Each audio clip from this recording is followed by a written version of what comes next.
Hello, this is Congressman John Garamendi with my weekly report on what's happening in Washington, D.C., both the good and the bad.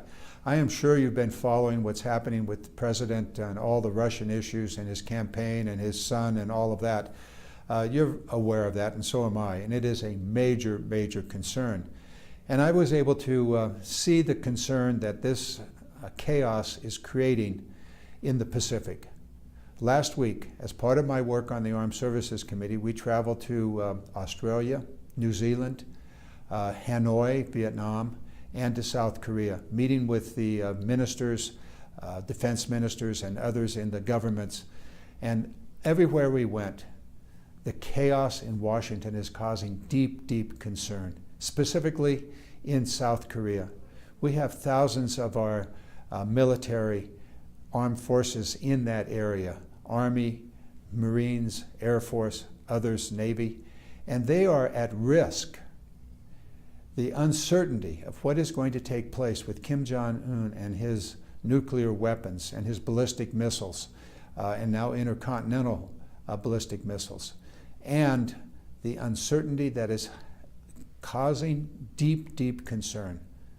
When my wife was talking to some of the military families there, they were telling what they found when they arrived, joining their husbands or their wives, taking care of their children. They were given gas masks, they were given an evacuation plan, and one wife said, well, my husband will be here to help us. And they said, no, your husband won't be there to help you.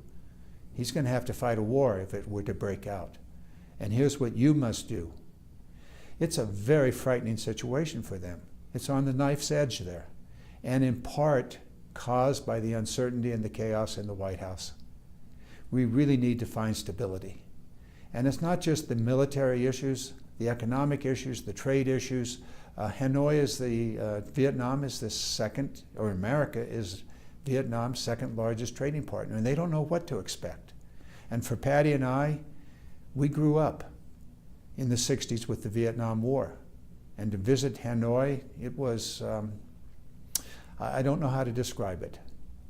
But the world moves on, and we have got to get past the chaos here in Washington. We need stability. We'll do the best we can on the Armed Services Committee to assure our allies, to provide whatever stability is possible from the U.S. Congress. But there's a lot of trouble out there, and it is not made any better by what's going on in the White House. Hang on, this is going to be a very difficult period for America. But we'll do the best we can. Thankfully, we have a Constitution. Thankfully, we have a division of power. And hopefully, the U.S. Congress and the Republican leaders will take control of the situation. We'll see.